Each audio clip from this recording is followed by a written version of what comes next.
இன்னொரு ஒரு சின்ன எடுத்துக்காட்டு சொல்றேன். கொசு ஒழிக்கணும்னு நீங்க எல்லாரும் பேசுறீங்க. கொசுவால டெங்கு வருது, மலேரியா வருது, அது வருது, இது வருதுன்னு அரசாங்கம் டெய்லியும் பேசுது. நான் சொல்றேங்க, கொசுனால இவ்வளவு பிரச்சனை வரதுக்கு அடிப்படை காரணம் என்ன தெரியுமா? நம்ம ஊர்ல முனிசிபாலிட்டியில கொசு மருந்து அடிக்கிறாங்க பாருங்க, அதுதான் காரணம். என்னடா அது கொசு மருந்து அடிக்கிறதுனால எப்படா கொசு பரவுன்ற ஒரு குழப்பம் இருக்குல்ல. நீங்க நல்லா இயற்கையை புரிஞ்சுட்டீங்கன்னா, கொசு மருந்து அடிக்கிறாங்களா, கொசு குட்டைகள்ல தேங்கின இதுகள்ல உருவாகுது அதிகமா. அப்படி உருவாகிற கொசு சில நாட்கள்ல உருவாயிடும். இந்த கொசுக்கு அந்த உற்பத்தியை குறைக்கிறதுக்கு அந்த குளத்திலையும் குட்டையிலும் விலங்குகள் உண்டு. எப்பவுமே ஒரு தேவையில்லாத ஒரு உணவு பொருள் இருந்துச்சுன்னா அதை திங்கக்கூடிய மிருகங்கள் அங்க அதிகமாயிரும். மான் கூட்டம் இருக்கிற இடத்துல புலி இருக்கும், சிறுத்தை இருக்கும், கரடி இருக்கும், எல்லாமே இருக்கும். அது வேட்டையாடி திங்கிற உணவு இருக்கும். அப்ப கொசுவோட புழுக்களும் கொசு அதிகமா உற்பத்தி பண்றது கொசுவை உணவாக கொண்டு உட்கொள்ளக்கூடிய உயிரினங்கள் பக்கத்துல உருவாயிரும், பெருகிடும். ஏன்னா உணவு எக்ஸஸா இருக்கு, அதை பயன்படுத்தி பெருகும். இப்ப என்ன பண்றாங்க, இந்த கொசு மருந்து அடிக்கும் பொழுது அந்த குளத்துல இருக்கக்கூடிய தவளை தலைப்பட்ட அந்த டேட்போல் சாகடிச்சிடுறாங்க, தவளைகளை கொண்டுடுறாங்க. இந்த மருந்து அடிக்கிறதுனால சாகிறதுல அதுவும் சாகுது. தட்டாம்பூச்சியோடைய லார்வே, அதுவும் கொசுவை கண்ட்ரோல் பண்றதுக்கு மிக முக்கியமான பொருள், அதுவும் செத்து போயிடும். தட்டாம்பூச்சியும் செத்து போயிடும். எல்லா கொசுவை எதெல்லாம் திங்குமோ, கொசு எதுக்கெல்லாம் உணவா இருக்கோ அது எத்தனையும் இந்த மருந்து அடிச்சு கொண்டுருவாங்க. கொசு 2-3 நாள்ல வளர்ந்துரும். அந்த மருந்தோட இது பாத்தீங்கன்னா ஒரு 5 நாளைக்கு அந்த மருந்து தாக்கு பிடிக்குன்னா அந்த 5 நாள்ல இதெல்லாம் செத்து போயிருமா? அடுத்த அந்த 5 நாள் மருந்து தீர்ந்த உடனே கொசு மட்டும் உற்பத்தி ஆயிரும். ஆனா இதுக்கெல்லாம் உற்பத்தி ஆகி வர்றதுக்கு லேட் ஆகும். இதுகளோட லைஃப் ஸ்பேன், இதோட உற்பத்தி இதெல்லாம் லேட் ஆகி வரும். அது லேட் ஆகிறதுக்குள்ள கொசு அதிகமா போயிருது. இது எதுக்கு இந்த கொசு அதிகப்படுத்துறாங்கன்னா, அப்பதான் ஆல் அவுட் வைக்க முடியும், அப்பதான் கொசு பத்தி வைக்க முடியும், அப்பதான் காயில் வைக்க முடியும், அப்பதான் ஓராமாசம் வைக்க முடியும். இதெல்லாம் என்ன கம்பெனி?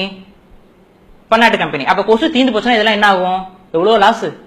ஒவ்வொருத்தன் வீட்லயும் ஆல் அவுட் இருக்கா? தமிழ்நாட்டோட மக்கள் தொகை என்ன? ஒரு வீட்டுல 4 ரூம் இருந்தா 4 ரூமுக்கு ஆல் அவுட் இருக்கா?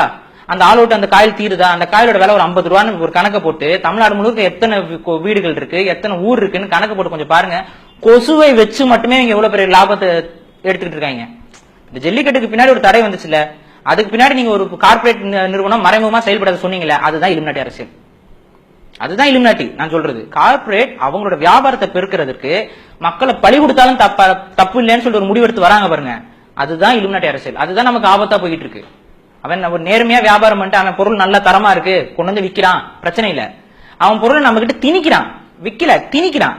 திணிக்கிறதுக்கு நம்ம மக்களை மூளைச்சலவை செய்யறது. எடுத்துக்காட்டுக்கு சில ஆண்டுகளுக்கு முன்னாடி டெலிவிஷன் தொலைக்காட்சிகள்ல ஊடகங்கள்ல உங்களுக்கு தியேட்டருக்கு போனா என்ன கறியிலையா பல்லு விளக்குறீங்க, அதெல்லாம் விளக்காதீங்க. ஒரு பயில்வான் பேசுவாரு, கறியில பல்லு விளக்காதீங்க, உப்புல பல்லு விளக்காதீங்க, பேஸ்ட்ல விளக்குங்க. விளம்பரம் பண்ணாங்களா இல்லையா? எல்லாரும் பார்த்தா இப்ப பேஸ்டுக்கு மாறணும், பல்பொடிக்கு மாறணும். இப்ப என்ன பண்றான், உங்க பேஸ்ட்ல உப்பு இருக்கா, உங்க பேஸ்ட்ல அது இருக்கா, இது லொட்டு இருக்கா, கறி இருக்கா? இப்ப கறி பல்லுக்கு நல்லது, கார்பன் பிரிசில்ஸ் நாங்க கொண்டு வரோம் புதுசா, எல்லா கம்பெனி வரானா? அதை தானே நம்ம யூஸ் பண்ணிட்டு இருந்தோம். அதை நம்ம கிட்ட இருந்து புடுங்கி இப்படி கொண்டு விடுறது. மஞ்சள் தேய்ச்சி குளிச்சிட்டு இருந்த வரைக்கும் பெண்களுக்கு ஸ்கின் கேன்சர் வரல, பிரஸ்ட் கேன்சர் வரல, ஒரு மண்ணு வரல. மஞ்சள் போட்ட தாலி போட்டிருக்கும் போது மஞ்சள் பட்டுக்கிட்டே இருக்கும், பிரஸ்ட் கேன்சர் வரல, ரெடியூஸ் ஆச்சு. இப்ப என்ன பண்றாங்க, அதெல்லாம் பயன்படுத்தாதீங்க, அதெல்லாம் முட்டாள்தனம். மஞ்சள் போட்டா உங்களுக்கு அது பட்டிக்காடு. உடனே சினிமால எல்லாம் மஞ்சள் தேய்ச்சிட்டு வர பொண்ணு பட்டிக்காடுன்னு சொல்லி காமிச்சு இப்ப என்ன ஆச்சு, யாரும் மஞ்சள் தேய்ச்சி குளிக்கிறது இல்ல. இப்ப என்ன ஆகுது, ஸ்கின் ப்ராப்ளம் வருது. ஸ்கின் ப்ராப்ளம் வரும்போது என்ன ஆகுது, ஃபேஸ் கிரீம், அதுக்கு டாக்டர், அதுக்கு ஒரு தனி படிப்பு, அதுக்கு தனி மருந்து, அதுல ஒரு பார்மசூட்டிக்கல் கம்பெனி, எவ்வளவு வியாபாரம். கார்ப்பரேட் கம்பெனிகளை இயக்குறதே இந்த இலுமினாட்டிகளா தான் இருக்காங்களா? இப்ப நீங்க இந்த உலகத்தோட கட்டமைப்பு இன்னைக்கு வணிகத்தால தான் இருக்கு. இப்ப நீங்க ஒரு சைன் யோசிச்சு பாருங்க, வணிகம் இல்லாம நம்மளால செயல்பட முடியுமா? முடியாது. இப்ப உங்களுக்கு இப்போ ஒரு பிரெட் வாங்கணும்னாலும் கடையில போய் வாங்குறீங்க. அந்த கடையை இப்ப நம்ம ஊர்ல இருக்கிற சாதாரண பெட்டி கடை இருக்கிற வரைக்கும் பிரச்சனை இல்லை. அதுவே வால்மார்ட் வந்துருச்சுன்னா இலுமினாட்டி உள்ள வந்துட்டான். அப்ப இந்த வால்மார்ட் உள்ள கொண்டு வரணுங்கிறதுக்காக பெட்டி கடை எல்லாத்தையும் காலி பண்ற வேலையை வால்மார்ட்டுக்கு சைன் பண்றாங்களா அரசியல்வாதிகள், அப்ப அது இலுமினாட்டிகளோட சரிதானே? இந்த மாதிரி தான் சின்ன சின்ன விஷயமா இருந்தா கூட. இப்ப மெடிக்கல் ஃபீல்டு நம்ம ஊர்ல சித்த மருத்துவம் இருந்துச்சு, ஆயுர்வேத மருத்துவம் வட இந்தியால இருந்துச்சு. இந்த மருத்துவங்கள்லாம் இருக்க வரைக்கும் நம்ம யாரையும் போயிட்டு வெளியில போய் மருந்து வாங்கல, நம்ம ஊர்லயும் ஆரோக்கியமா வாழ்ந்தவங்க இருக்கிறாங்க. ஆனா இப்ப நம்மளுடைய மருந்து சார்ந்தது எல்லாமே அவங்க தனியார் நிறுவனங்கள் கையில தான் போறோம். அது எல்லாமே வெளிநாட்டு கம்பெனி, அது எல்லாமே கார்பரேட்ஸ். இப்ப அவங்க என்ன பண்றாங்க, புதுசா நோயை உருவாக்குறாங்க. அப்ப அந்த நோயை உருவாக்குறதுக்கான என்னென்ன விஷம் மருந்து, என்னென்ன விஷம்லாம் நோயை உருவாக்குறதுக்கு வேணும். நம்ம காலையில எடுத்து பல்லு விளக்குறோம், அந்த பல்லு விளக்குற டூத் பேஸ்ட்ல ஃப்ளோரைட் இருக்கு. ஃப்ளோரைட் எடுத்து நீங்க வாயில போட்டீங்கன்னா செத்து போயிருவீங்க. ஆனா ஃப்ளோரைட் கண்டென்ட் நீங்க டெய்லியும் காலையில இருந்து விளக்கிட்டு இருக்கீங்க. ஒரு பாய்சனை டெய்லியும் உங்களுக்கு கொடுத்துட்டு இருக்காங்க.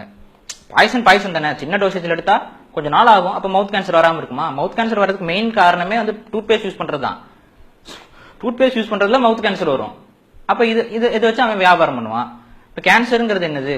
நம்மளுடைய வாழ்வியல் சூழல்ல இருந்து நம்மளை மாத்தி விட்டுட்டு நம்ம உடம்புக்கு ஒவ்வாத பொருட்களை கொடுக்கறனால உடம்பு வந்து கெட்டு போகுது.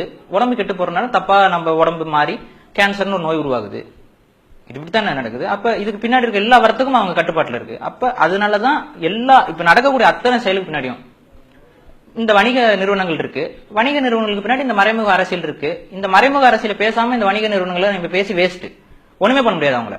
அப்ப அதாவது எதிரி யாருன்னு நமக்கு தெரியாம சும்மா பேசிட்டு இருந்தா நமக்கு புரியாதுல்ல. அந்த அடிப்படையில எல்லா இலுமினாட்டி